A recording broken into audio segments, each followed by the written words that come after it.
Hey guys, in this video I will show you how to fix "This channel cannot be displayed" in Telegram.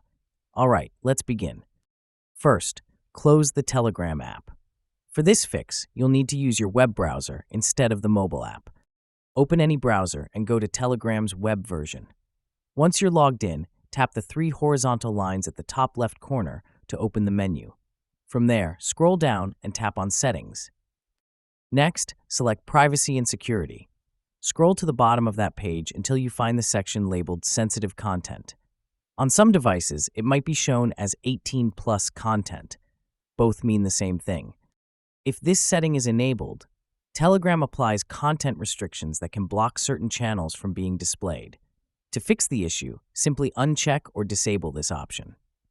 This will remove the filter and allow all channels, including the ones previously blocked, to appear correctly in your feed. So that's basically how you can fix "This channel cannot be displayed" in Telegram.